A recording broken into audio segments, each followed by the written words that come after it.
I'm so sorry, Georgia. No, look at me!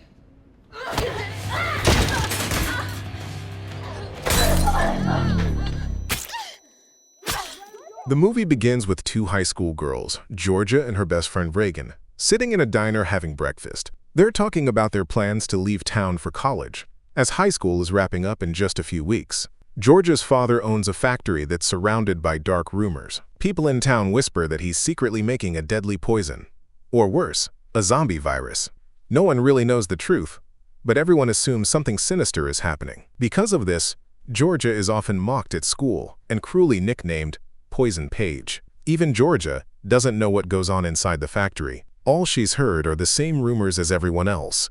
As the girls chat, smoke suddenly fills the diner. Panicked, they rush outside, only to find out it's not a fire. Two boys, Robbie and Jimmy, were playing a prank and had filled the place with smoke for a video. They laugh and tease Georgia, calling her Poison Page again. Enraged, Georgia snaps and beats them up before storming off with Reagan. Later that night, Georgia and Reagan head to a house party at Reagan's uncle's place, conveniently located near Georgia's father's mysterious factory. As they walk, we learn that Georgia has been dating a guy named JK for 9 months, though they haven't been intimate yet. What she doesn't know is that Reagan secretly likes JK too. At the party, JK arrives, and Georgia lights up with joy. They share a kiss, and soon other couples begin to show up. Casey and Blake head upstairs to hook up. Meanwhile, Georgia, Reagan, and JK hang out and enjoy the evening. Then two more friends, Chelsea and Tanner, join the group. Just as the party seems to be going smoothly, a thick fog appears outside the window. It's strange, too dense, too sudden. They also hear a loud screeching noise that chills them to the bone. The group steps outside to investigate but finds nothing. The fog keeps creeping closer, and everyone starts to fear the worst. What if the fog is coming from Georgia's dad's factory? Someone suggests the poison has finally escaped, and that if they breathe it in, they'll lose control and start killing each other.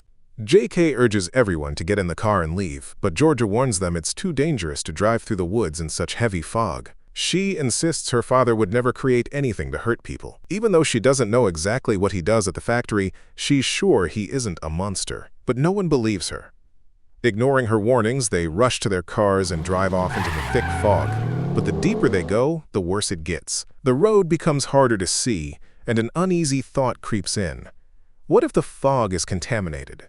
What if there's no way out? With growing fear, they turn around and head back to the same house they just left. Then they realize Chelsea and Tanner haven't come back. Could the fog have killed them? Panic sets in. Everyone scrambles to seal the house, shutting doors, windows, covering vents with tape to block the fog from coming inside. Reagan sends Blake to secure the downstairs windows, but he hesitates. What if there's something inside the fog? Something not human? Still, he grabs his gun, just in case. As Reagan tapes the vents, JK helps her by lifting her up, placing his hands on her waist. Georgia sees this and doesn't like it.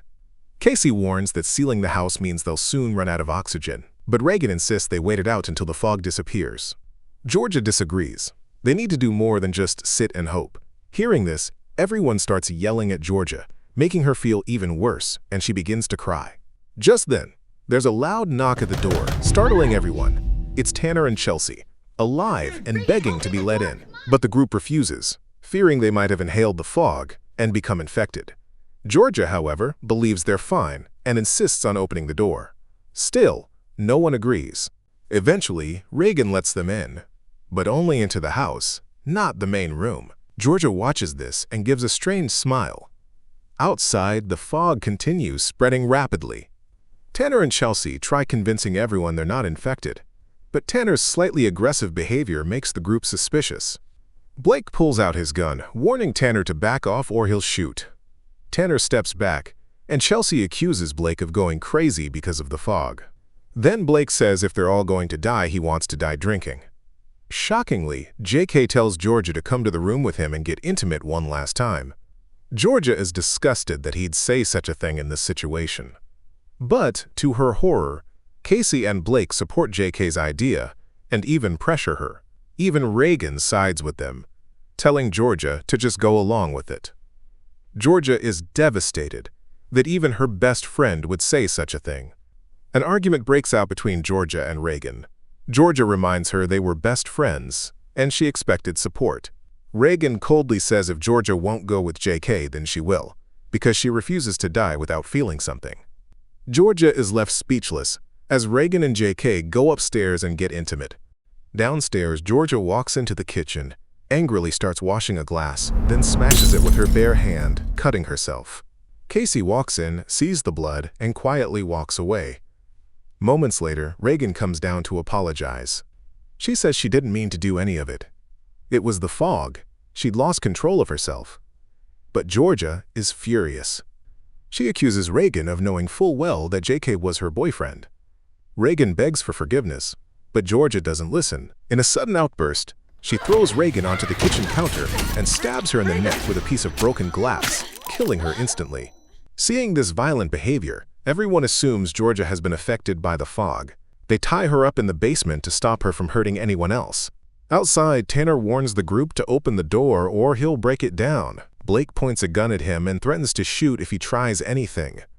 Meanwhile, the fog spreads faster than ever. Blake then tells the others they need to kill Georgia. After what she did to Reagan, she's clearly dangerous and could kill them all. But JK refuses to go along with the plan. Georgia somehow manages to break free and hides right there in the basement. From there, she starts listening to everything going on upstairs and realizes they're planning to kill her. Tanner and Chelsea are both trying to get inside, but when no one opens the door, despite repeated knocks, Tanner breaks it down. In response, Blake shoots him, injuring him badly. Blood starts pouring out as Chelsea panics, desperate to save Tanner. Chelsea begs Blake for the car keys so she can take Tanner to the hospital, but Blake refuses and instead threatens to kill Chelsea too. She starts yelling at him, calling him a murderer. Infuriated, Blake stabs her in the stomach with an iron rod, leaving her wounded. Chelsea sees that Tanner is already dead. Suddenly, she accidentally falls from the balcony straight into the water below. She spots a police car nearby and tries to drag herself out of the water to get help, but she collapses, unconscious, before she can reach it. Meanwhile, 2 police officers arrive at the house, responding to the sound of gunshots. One of them asks Blake to open the door, but Blake shoots him point blank, killing him on the spot. The second officer sees this and starts firing. One of the bullets hits Casey, injuring her. Blake and JK help Casey and hide with her inside the bathroom. Chelsea regains consciousness and, though wounded, begins running back toward the house. But she falls into a pit filled with shards of glass. The sharp pieces pierce her entire body, and she dies there. Inside the house, the second officer enters, looking for the others. He hears some noise coming from the basement and heads down to investigate. But as he does, Georgia attacks him, jumping on him. A brutal fight breaks out, and eventually Georgia stabs him to death. Back upstairs, JK tells Blake to go check on Georgia because he's worried about her. But Blake warns him that if he leaves, he won't be allowed back inside. JK ignores him and leaves anyway. He finds Georgia in the basement, but the moment she sees him, she stabs him in the stomach with an axe, killing him. Then she gives him one final kiss before heading upstairs. Blake hears footsteps and begins to panic. His gun is now empty. Georgia tries opening the door but fails, so she smashes through it with the axe and storms in. She strikes Blake twice in the neck with the axe. Then, grabbing Casey by the hair, she shoves her face into the toilet. But Casey still doesn't die, so Georgia repeatedly bashes her head until her skull is crushed. Even then, Blake is still alive. Georgia picks up his gun and tries to shoot him, but it's empty. So she rams the barrel deep into his mouth until blood starts pouring out, and Blake finally dies. After that, Georgia looks at herself in the mirror. Then she quietly walks out of the house. Just then, Jimmy and Robbie show up.